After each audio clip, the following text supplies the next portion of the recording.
अब है शत्रुसेन शास्त्री। इनका है कहानी संग्रह दो हैं, रजकण और अक्षत। अक्षत तो वो होता है जो खंडित नहीं होता है, और शत्रुसेन शास्त्री क्या है, रजकण। शत्रु से लेंगे हम रजकण, शत्रु और रजकण। कहानियों में देखें तो दुखवा मैं कासो कहूँ मोरी सजनी, अम्बपालिका, हल्दी घाटी, पन्नादाय, बाणवधु, सिंहगढ़ विजय, भिक्षुराज, ककड़ी की कीमत, रोटी रानी, दे खुदा की राह पर और रोगी परीक्षा। इसको याद करते हैं तो शत्रुसेन कहता है कि मैं दुख हूँ मोरी सजनी, मैं दुखी हूँ मोरी सजनी। अम्बपालिका, जो शत्रु लोग होते हैं वो अम्ब यानी आम के पेड़ को अच्छे तरह से पाल सकते हैं। हल्दी घाटी, अगर हम शत्रुई से काम ले तो हल्दी घाटी का भी युद्ध भी जीत सकते हैं। कैसे? अगर हम शत्रुई से काम ले तो हल्दी घाटी का युद्ध भी जीत सकते हैं। पन्नादाय, पन्नादाय ने अपनी शत्रुई से उदय सिंह को बचाया था। कैसे? अपने शत्रुई से किसने? पन्नादाय ने उदय सिंह को बचाया था। और हमारी बाणवधु जो हैं वो कैसी हैं? शतुर हैं। हमारी बाणवधु शतुर हैं।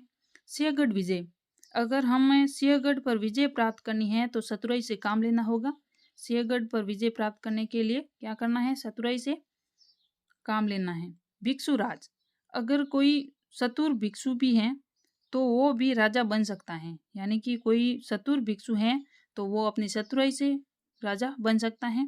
ककड़ी की कीमत, एक शतुर व्यक्ति है, उसने क्या किया कि ककड़ी की कीमत भी अधिक बता दी। ककड़ी की कीमत किसने अधिक बताई? जो शतुर व्यक्ति है उसने। रोटी रानी, अगर रानी रूठ गई हैं तो हम अपनी शत्रुई से रोटी रानी को मना सकते हैं। रोटी रानी को कैसे मनाएंगे? अपनी शत्रुई से रोटी रानी को मनाएंगे। दे खुदा की राह पर, अगर कोई शतुर है तो वो शतुर व्यक्ति हैं वो खुदा की राह पर ही चलता है। और रोगी परीक्षा, अगर कोई रोगी है उसे परीक्षा देनी है तो वो अपनी चतुराई से भी रोगी जो है परीक्षा दे सकता है और सफलता प्राप्त कर सकता है। अब आते हैं चंद्रधर शर्मा गुलेरी। इनके तीन हैं, सुखमय जीवन जो कि 1911 में आया और भारत मित्र पत्रिका में प्रकाशित हुआ। बुद्धू का कांटा 1914 पाटलिपुत्र पत्रिका में प्रकाशित। उसने कहा था, इम्पोर्टेंट है। और ये 1915 में आया जून माह में सरस्वती पत्रिका में। याद करते हैं चंद्रधर शर्मा गुलेर यानी गुलेर, वो पत्थर फेंकते हैं वो वाले गुलेर। गुलेर यानी गुलेर लेते हैं। सुखमय जीवन, अगर हम गुलेर खेलते हैं तो हमारा जीवन कैसा होता है? सुखमय जीवन हो जाता है। और बुद्धू भी होते हैं ना, वो भी क्या करते हैं? गुलेर ही खेलते हैं। बुद्धू का कांटा गुलेर खेलता है। उसने कहा था, गुलेरी जी कहते हैं कि उसने कहा था कि हम साथ साथ में क्या करेंगे? गुलेर खेलेंगे। किसने कहा था? गुलेरी जी ने कहा कि उसने कहा था कि हम एक दिन गुलेर अवश्य खेलेंगे। उसने कहा था, इम्पोर्टेंट है। विश्वंभर नाथ शर्मा कौशिक, इनकी हैं ताई। कहानी कौन सी है?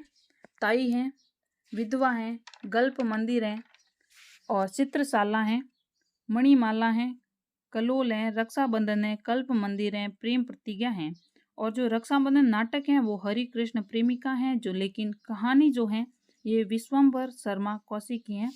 जैसे हम यहाँ से लेंगे विश्व और ये लेंगे भर, यानी विश्व भर में ताई सबकी होती हैं। विश्व भर में क्या है? ताई हैं।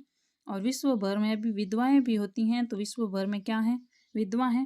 गल्प मंदिर, गल्प यानी कहानी होती हैं, तो विश्व भर में गल्प मंदिर है, कल्प मंदिर है और चित्रशालाएं हैं। विश्व भर में क्या है? चित्रशालाएं हैं।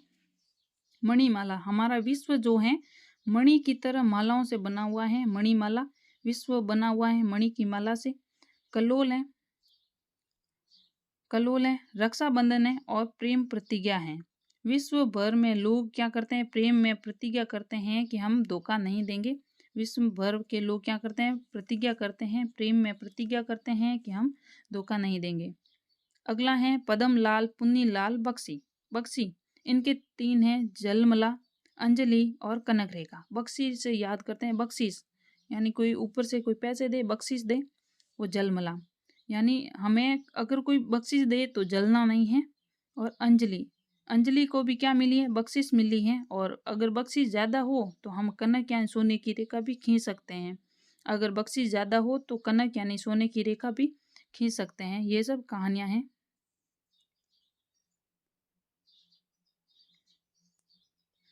सुदर्शन इनका वास्तविक नाम है बद्रीनाथ भट्ट। कहानी संग्रह है सुदर्शन सुमन, गल्प मंजरी, सुदर्शन सुधा, पनघट, पुष्प लता, सार कहानियां, तीर्थ यात्रा और नगीना। अभी हमने पीछे विश्वम्भर नाथ का पढ़ा था गल्प मंदिर, लेकिन यह है गल्प मंजरी, याद रखना है। ये गल्प मंजरी है और विश्व भर में गल्प के मंदिर हैं। पनघट, नगीना, तीर्थ यात्रा, सार कहानियां और पुष्पलता।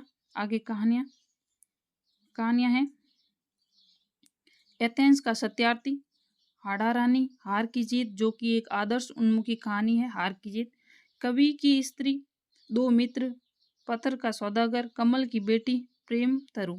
एक बार वापस देखते हैं। एथेंस का सत्यार्थी, हाड़ा रानी, हार की जीत, कवि की स्त्री, दो मित्र, पत्थर का सौदागर, कमल की बेटी, प्रेम तरु। मैंने इसको भी, इन सब को कहानी व कहानी संग्रह को एक साथ एक कहानी में ही जोड़ा है। अगर पसंद आए तो लाइक ज़रूर करें, क्योंकि इनकी कहानियाँ बहुत सारी हैं। तो कहानी को 2 से 3 बार पढ़ने पर हमें वो याद होगी, बार बार पढ़ने पर ही ज़्यादा याद होती हैं। इनकी ट्रिक है कहानियों की। सुदर्शन ने पत्थर का सौदागर, सुदर्शन ने पत्थर का सौदागर, जो कि एथेंस सत्यार्थी हैं, उसके दो मित्र को तीर्थ यात्रा की क्या करी, सार कहानियां सुनाई। किसने, वापस देखते हैं। सुदर्शन ने पत्थर का सौदागर हैं एथेंस सत्यार्थी, उसके जो दो मित्र हैं उनको तीर्थ यात्रा की सार कहानियां सुनाई हैं। और पुष्पलता ने कमल की बेटी, किसने, पुष्पलता ने कमल की बेटी नगीना को पनघट पर लेकर गई। कौन लेकर गई, पुष्पलता कमल की बेटी जो नगीना थी उसको पनघट पर लेकर गई। वहां कवि की स्त्री प्रेम तरु मिली। कौन, कवि की स्त्री प्रेम तरु मिली। और कवि की स्त्री प्रेम तरु को हाड़ी रानी के हार जीत की गल्प यानी कहानी सुनाई। हार की जीत की गल्प यानी कहानी सुनाई। वापस देखते हैं। सुदर्शन ने पत्थर का सौदागर एथेंस सत्यार्थी के दो मित्र तीर्थयात्री, उनको क्या किया, तीर्थ यात्रा की सार कहानियां सुनाई। पुष्पलता ने कमल की बेटी नगीना को पनघट पर लेकर गई। और कवि की स्त्री प्रेम तरु को हाड़ी रानी के हार की जीत की गल्प की कहानियां सुनाई। इसको 3 से 4 बार पढ़ेंगे तो याद जरूर होगी। धन्यवाद।